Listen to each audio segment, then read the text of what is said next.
What if you could configure 100 network devices in minutes instead of days? 92% of network engineers waste hours on manual configs, while Puppet, Chef, and Ansible can automate everything. In this video, I'll reveal which tool Fortune 500 companies use to slash deployment times by 90% and how you can start automating today.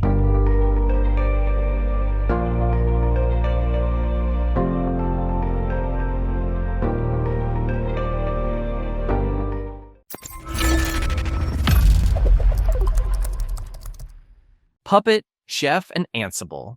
In this course, we'll see an overview of management and configuration tools. Servers and network devices must be kept up to date at all times. Now, imagine that you have to install an update on hundreds of servers, or even create a VLAN on a dozen switches.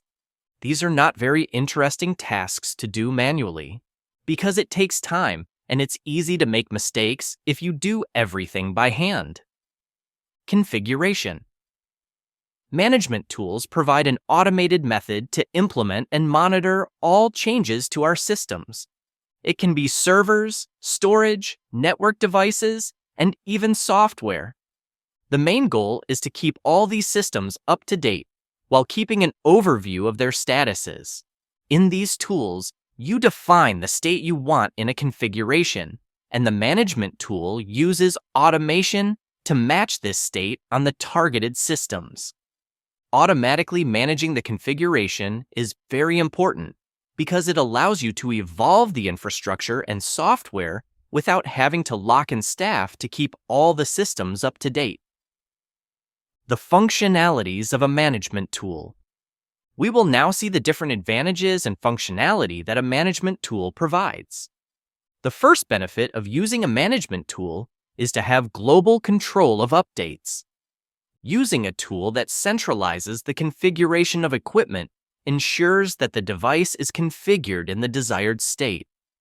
This prevents any drift in the configuration, which can occur when people manually install packages or modify configuration files. This leads to a longer and more difficult troubleshooting. The second advantage is team cooperation. The fact that the different configurations can be stored and centralized in a management tool makes it easier for teams to cooperate on deployments and sharing. Then, it allows us to control the version. Having all the configuration files in one place means we can put them in a VCS. VCS, version control systems, such as the well-known Git. A version control system consists of maintaining all versions of one or more files, which is great for cooperation because several people can work together on the same files, and everyone can see who added or changed which files and when. Another advantage is being able to control changes. Since the tools that manage the configuration are text-based, that's why we can put them under a version control system, VCS. With a VCS, we can easily see the changes between the configuration files, which makes reviewing the code very simple. This makes it easier to make decisions about changes to the production network. And the last advantage is about great compatibility. For example, if you use Linux, you may have different distributions like Ubuntu and CentOS. And of course, there are differences between these distributions. Installing a package requires different commands, and the location of configuration files can also be different. Let's take as an example the Apache web server that uses different files and folders on CentOS or Ubuntu. Well, the tools that manage the configuration make it possible to differentiate between these different systems, so that you can use the same configuration files without worrying about the operating system. Agent-free, agentless. We will now see in detail the different tools that manage the configuration. There are two types.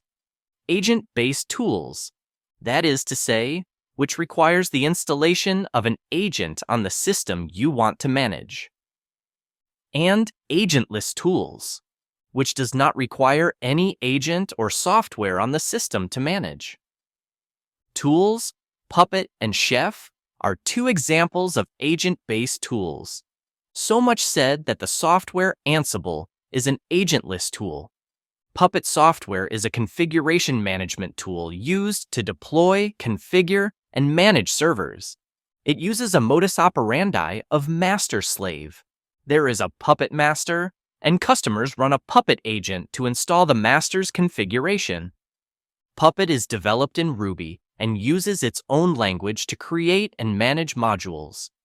Moreover, his language is very much based on the representational state transfer (REST) protocol. The free version of Puppet allows you to manage system and application deployments and accepts some virtual machines from Amazon.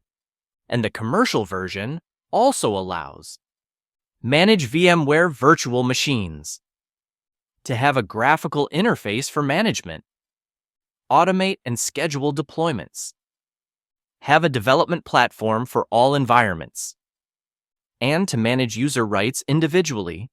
Now let's move on to the Chef software. It is an automation platform that configures and manages the infrastructure. It also uses a master-slave, similar to Puppet. The Chef server manages the nodes and stores their configurations. Each node runs Chef clients and pulls configuration tasks from the Chef server.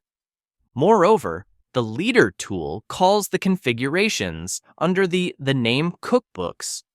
It was also written in Ruby, and its commercial version of the product is free for up to 5 servers. And the last software we're going to see is Ansible. Ansible is a configuration and orchestration tool. Write about it Python that uses YAML, yet another markup language, for configuration tasks.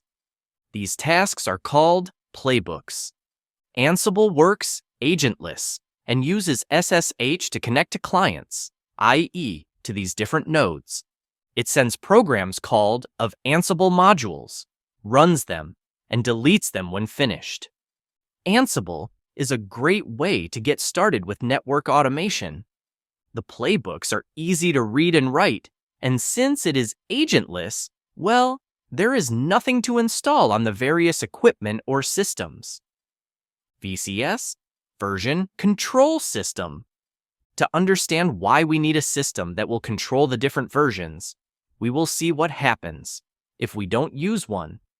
Let's say you want to set up an application on a server, or set up something on a router or switch. It doesn't matter what. To work in an optimized and intelligent way, you create a configuration file that you store on your computer, which will serve as a basis for you to deploy your configuration. A few days later, one of your colleagues asks for your configuration file. Instead of emailing them, you create a sharing link so everyone can work on the file. And a week later, you want to use it to set up a new router, but the router rejects the file. The problem is that someone has modified your file, and you can't know who or even know what was modified. So, you can of course recover an earlier backup and compare the two files, but it's still quite a pain. Most networks are managed by a group of network engineers, and a version control system helps ensure that there are no errors in configuration files or code conflicts between developers. In addition, this system allows us to keep track of files and folders. This provides many advantages. Like what? To know who made changes to our files. Create multiple file versions. To be able to go back to a previous version. To be able to work together. And share files and folders with others. There are several version control systems, such as the very known as Git. Nowadays, Git is the most popular choice. Git is a decentralized version control software, which is distributed free of charge and open source. It was originally developed by Linus Torvalds, who is the creator of the Linux kernel. Git is a content tracker, which means we can store content on it. So even though it's mainly used to store code, well, you can use it for any text file, such as configuration files for your network devices. The version control system allows you to keep track of all the changes that have taken place on all of your files. There are a number of web interfaces for Git. The three most popular are GitHub, GitLab, and Bitbucket. These websites allow you to create Git repositories, but also have tools so you can easily collaborate with other developers. You can submit issues there, leave comments, and more. So, explaining how Git works in detail is out of the CCNA program. However, if you're interested in learning more, there's a great introductory tutorial to learn the basics of Git. Here is the link to access it. Guides, github.com, and activities, hello world. In this lesson, we talked about configuration management tools and version control systems. The network world is evolving and gradually moving away from the CLI towards a world where we use network automation, configuration management, and scripts to manage our infrastructure and network devices. Version control systems like Git used to be reserved for developers. But nowadays, storing configuration files under a version control system is just as important for our network equipment. We have also seen different configuration management tools, which we can use for our network systems and devices. If this is new to you, I highly recommend you give it a try Ansible, because it's agentless, and it only takes a few minutes to start and execute your first playbook.